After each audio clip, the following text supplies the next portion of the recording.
오늘을 살아가는 묵상 시간입니다. 오늘 본문 말씀 요한복음 18장 3절입니다.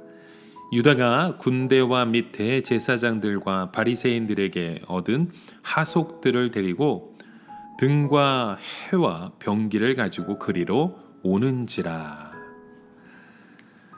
여러분, 옛날에 전쟁을 하면 대개 왕을 상대로 해서 왕을 잡거나 죽이려고 했기 때문에요, 이 가짜 왕을 많이 만들었습니다. 이 섹스피어의 헨리 4세의 작품에 보면 반란군 쪽 장군이 헨리 4세를 몇 명이나 죽였는데도 또 헨리 4세가 있다는 얘기를 합니다. 그만큼 이 왕을 보호하기 위해서 가짜를 만들어 놓아서 그 왕을 진짜를 보호하려는 것이었겠죠. 자, 오늘 우리가 본문 속에 보는 그 예수님의 모습은 이 가짜의 모습이 아니셨습니다. 예수님은 자기 자신이 직접 나셔서 제자들을 피하게 하시고 당당하게 예수님이 붙잡히시는 모습을 봅니다. 군병들이 예수님을 잡으려고 했을 때 이상한 현상이 나타나는 것을 우리는 찾아보게 되는데요. 일단 군병들은요, 상당히 많은 숫자가 완전 무장을 하고 나타났습니다. 아마도 대제사장은 예수님을 체포하는 과정에서 상당한 물리적인 충돌을 예상했던 것 같습니다. 그리고 가능하면 제자들까지 일망타진할 거라 생각을 가지고 상당히 많은 인원을 동원해서 예수님을 체포하러 왔습니다. 이때 예수님은 피하여 숨지 아니하시고 먼저 나서서 누구를 찾느냐라는 물음을 하시죠. 그때 그들은 모두 땅에 엎드러졌습니다. 자, 여기서 우리가 생각하게 되는 것은 예수님을 잡으러 온 사람들이 무엇 때문에 예수님이 내가 나사렛 예수라라고 하는 그 말씀 앞에 땅에 엎드려졌는가 하는 겁니다. 그 말씀이 오늘 본문 말씀 6절에 있습니다. 예수께서 저희에게 내놓으라 하실 때 저희들이 물러가서 땅에 엎드려지는지라. 아마 어떻게 생각해 보면 예수님이 너무 당당하게 위험에 차 있었기 때문에 그들이 예수님의 이런 위험에 압도되어서 땅에 엎드려졌다고 생각할 수 있습니다.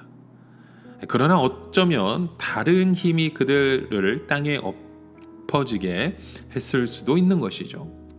물론 예수님의 당당함과 위험에 그들이 겁에 먹을 수도 있습니다. 어쩌면 눈에 보이지 않는 다른 힘이 그들의 목을 잡고 땅에 굴복시킬 수도 있을 것이죠. 즉, 자기들의 눈에는 보이지 않지만 하나님의 천사들이 이미 거기에 예수님을 잡으러 온 사람들을 눌러 엎드려지게 했을 것으로 볼 수 있습니다. 이렇게 보면 예수님이 힘이 없으셔서 붙잡힌 것이 아니라는 것이죠. 특히 예수님이 체포되실 때 이 사탄이 노린 것이 무엇이었을까요? 아마도 거기 사람들이 서로 흥분해서 물리적인 충돌을 함으로 예수님의 제자들도 많이 다치거나 죽고 또 제사장의 하속들도 많이 다치거나 죽는 것일 것입니다. 만약 이때 사건이 이런 식으로 전개가 되었다면 어떤 결과가 나오게 됩니까? 아마 예수님의 제자들 중에서 죽는 자들도 생겼을 것이고 예수님의 제자 전체가 일망타진이 될 가능성도 참 많았겠죠.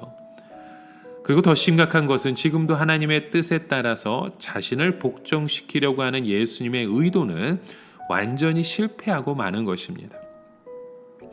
그래서 예수님께서는 그 체포되시는 순간에 아주 강하게 나셨습니다. 즉, 붙잡으려 온 사람들로 하여금 땅에 엎드려지게 하셔서 감히 폭력을 휘두르지 못하게 하셨고 오직 예수님만 잡혀가게 하십니다. 그리고 폭력을 휘두르는 베드로를 제지시키셔서 더 이상 물리적인 충돌이 일어나게 하지 않게 하신 것이죠. 예수님은 자신은 잡히시지만 아버지께서 주신 자는 한 명도 잃지 않기 위해서 사람들에게 보이지 않는 강한 힘을 사용하신 것입니다. 이때 예수님의 제자 베드로는 이미 칼을 휘둘러서 대제사장의 종에게 이 상처를 입혔었죠. 예수님은 잡히시기 전에 제자들에게 칼이 있느냐라고 물으셨었습니다. 그때 제자들이 칼이 2자루가 있다고 했을 때 충분하다고 하셨습니다. 그러나 예수님이 칼이 있느냐라고 물어보신 것은 이 공격용 칼을 의미하는 것이 아니었습니다. 최소한도 자신들을 지키기 위한 방어하는 칼이며 이제부터는 무서운 환난 때가 온다는 것을 깨닫게 하기 위한 것이었죠. 그러나 베드로는 군병들이 예수님을 잡으려 왔는데 무기력하게 끌려갈 수 없다고 생각했기 때문에 자기가 가졌던 칼을 휘둘러서 대제사장의 종을 공격한 것입니다. 그러나 예수님은 이런 베드로의 행동을 제지시키면서 폭력을 쓰지 못하게 하셨죠. 자, 예수님이 붙잡으면서 생각한 것은 오직 2가지밖에 없습니다. 하나는 아버지께서 내게 주신 자 중에 하나도 잃지 않는 것이라는 말씀과 아버지께서 주신 잔을 내가 마시지 아니하겠냐는 말씀이셨습니다. 우리가 인간적인 입장에서 생각해 보면 예수님이 체포되신 것은 너무나도 무기력하고 어리석은 모습 같아 보입니다. 굳이 그렇게 붙잡을 필요가 없으셨는데, 그러나 예수님은 자기에게 닥치는 고난을 아버지께서 주시는 잔으로 생각하셨습니다. 그리고 예수님은 이 고난에 쓴 약을 다 마셨습니다. 그러면서도 우리 한 사람도 잃지 않기 위해서 모든 방법을 다 쓰신 것이죠. 만약에 예수님이 비겁하게 숨으셨거나 혹은 베드로가 폭력을 휘두르는 것을 제지 않고 내버려 두셨다면 하나님의 그 뜻은 온전히 이루어지지 않았을 것입니다. 여러분, 오늘 우리에게 오는 모든 고난의 의미는 우리가 알 수 없습니다. 그러나 적어도 우리가 아는 한 가지는 이것이 바로 아버지께서 주시는 쓴 약이며 이것을 마셔야 우리의 병이 나을 수 있다는 것이죠. 그래서 무엇인가 생각하지 못했던 어려운 일이 생기거나 혹은 다른 사람의 공격이나 빈정거림에 우리의 마음이 상했다면 여러분, 칼을 뽑아서 싸우는 것이 아니라 우리는 하나님이 겸손이라고 주시는 그 겸손의 고백과 마음을 기쁘게 받아들여야 되는 것입니다. 그것이 바로 우리의 삶 가운데 중요한 믿음의 고백인 줄 믿습니다.